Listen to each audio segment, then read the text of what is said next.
그런데 감사합니다. 모두 발언 1페이지에 보시면 하태환 작가의 한 구절, 우리가 사랑했던 모든 것들이 결국 우리를 낙원으로 이끈다. 그런데 과연 갑질로 면직된 보좌진은 이렇게 생각할까요? 우리가 사랑했던 모든 것들이 결국 우리를 갑질로 인한 면직으로 이끈다. 뭐 이런 문구로 바뀌질 것 같습니다. 그리고 3페이지에 보면 제가 이 자리에 선 이유가 무엇인지를 여쭙고 경청하고 또 질문 드리겠습니다. 아직도 후보자께서는 여전히 청문위원 자격으로 오신 겁니까? 아니면 후보자 자격으로 오신 겁니까? 라는 의문이 생깁니다. 자, 그런 건 그렇고요. 7월 10 오늘까지 19개 부처 장관 후보자가 다 내정이 되었습니다. 그렇죠? 후보자님. 네, 그런 걸로 알고 있습니다. 이재명 정부 국정기획원에서 활동한 위원은 딱 한 명입니다. 그죠? 장관 후보자가 내정된 사람 중에. 그렇다고 우리 알고 강선우 있습니다. 후보자죠. 그래서 그 위원장을 포함해서 국정기획위원회가 50여 명이고 그중에 현역 위원이 22명입니다.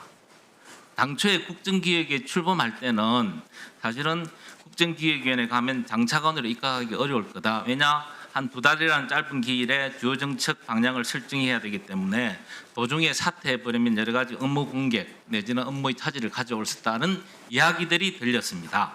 그럼에도 불구하고 우리 후보자께서는 그 50여 명의 내노라 하는 50여 명의 기획위원 중에서도 특히 22명의 현역 위원 중에서 유일하게 지명이 되었습니다. 이유가 뭐라고 보십니까?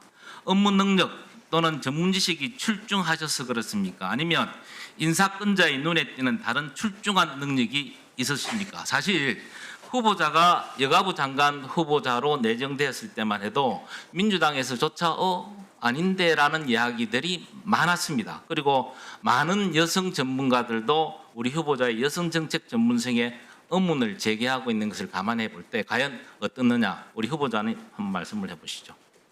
존경하는 서범수 위원님께서 지적해 주신 여성 관련 전문성이라든지 아니면 저희 당 내에서 지적해 주신 그런 뼈아픈 지적들은 제가 만약에 장관이 된다면 여러 위원님들께 더 여쭙고 더 공부하고 그리고 현장과 더 소통함으로써 부족한 부분을 최선을 다해서 보완해 나갔다는 자, 말씀을 한번 보십시오. 드리겠습니다. PT 사진 한번 보십시오. 아니요, 다음. 이거 보시면 기억나시나요?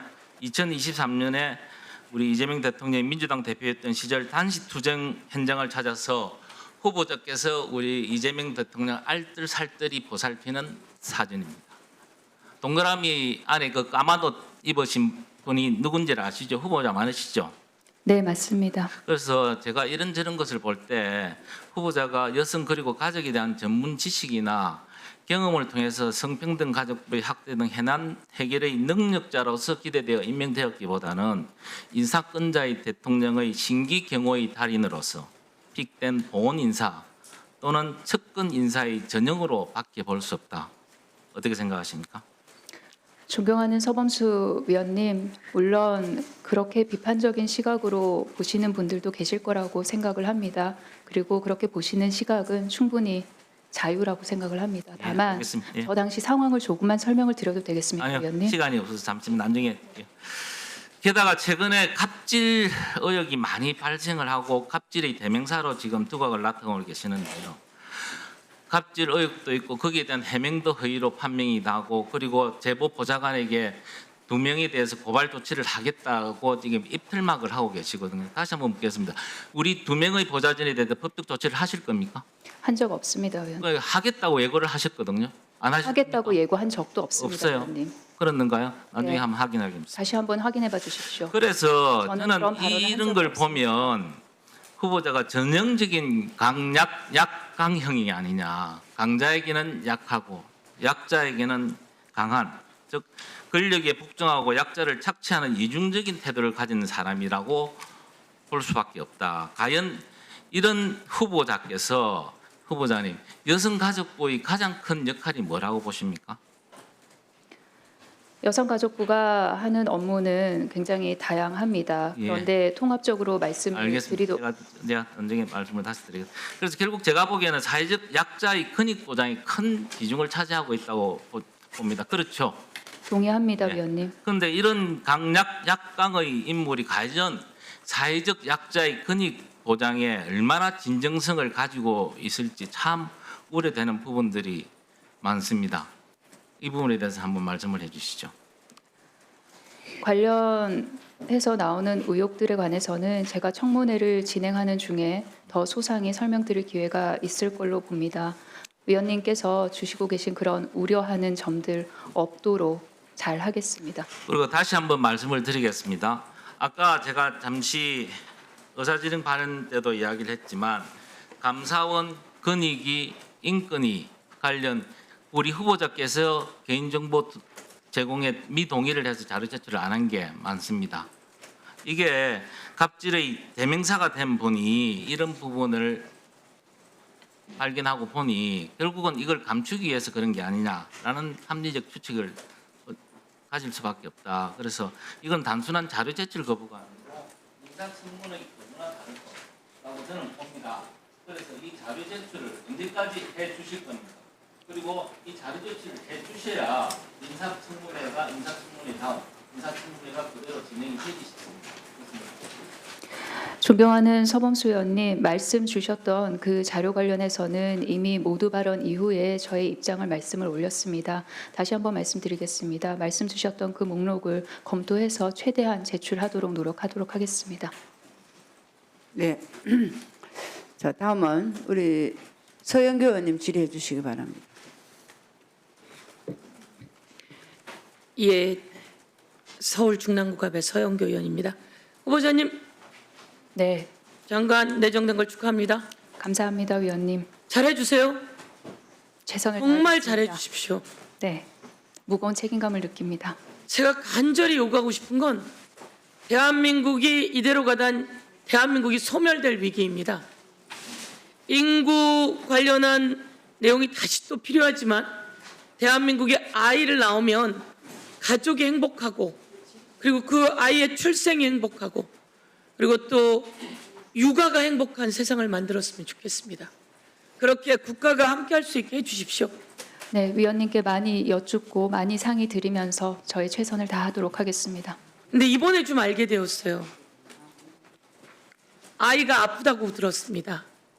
그렇습니다. 저는 국회의원이 되고 처음으로 발달장애라고 하는 가족들을 만났어요. 그런데 제가 그전부터 듣긴 들었지만 그 발달장애 가족의 어머니들은 아이가 떠난 바로 다음 날 떠나고 싶다. 이런 이야기를 했습니다. 근데 워낙 밝고 또 일을 열심히 하고 그런데 한켠에 아픔이 있다는 걸 알았지만 그 아픔이 그래도 행복 아닙니까? 그렇습니다. 저희 아이는 저의 시작이자 전부이자 마지막입니다. 얼마나 힘들겠어요.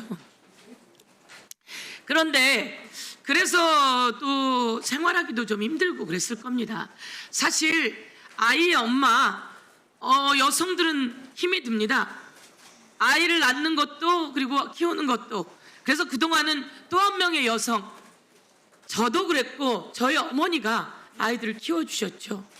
또 한 명의 여성이 같이 희생을 해야. 그런데 그렇게 하면서도 행복하더라고요. 그렇죠? 좀 힘들지만 행복해요. 내 아이 때문에 내 아이가 힘에 겹지만 그래도 행복한.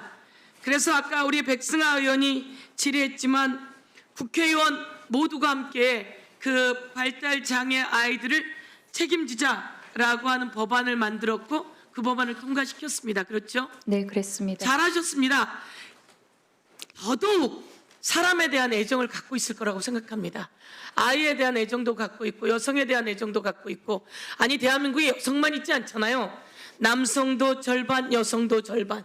이제 저는 여성가족부가 성평등 가족 청소년부로 바뀌었으면 좋겠다 이렇게 생각합니다. 그래서 모든 분야를 더 열심히 잘 살펴서 차별받지 않는, 특히 여성이 차별받지 않게 그런 제도 저희들에게 적극적으로 제안하고 추진하고 그렇게 만들어 주시겠습니까? 네, 위원님께 많이 여쭈면서 상의 드리겠습니다. 그리고 주시는 말씀 깊이 새겨서 그것이 예산으로 정책으로 그리고 제도화로 착근할 수 있도록 최선 다하겠습니다. 예, 제가 오늘 이제 여러 가지가 있지만 제가 정책 질의를 좀 하고 싶은데요. 이번에 7월 1일부터 그 이혼한 가정에 양육비를 주지 않는 다른 부모가 있어요. 그래서 양육비를 먼저 지원하고 그리고 후 나라가 구상권을 청구하자, 이런 제도가 제가 2012년에 처음 법을 만들었고 그것이 3번의 개정안을 통과하고 이번 7월 1일부터 실시가 됩니다. 그런데 제가 보니까 모든 양육비를 못 받는 가정에게 주는 게 아니라 그 소득 150%인 가정에게만 지원합니다. 전체 다 해서 5만여 한부모 가족인데요. 그 가족 다에게 저는 좀 지원했으면 좋겠어요. 그래서 제가 또 법안 개정안을 발의하게 될 건데요. 이 모든 양육비를 받지 못하는 모든 가족에게 나라가 선 지급하고 후속 구상권을 청구하는 제도 한번 추진해 주시겠습니까?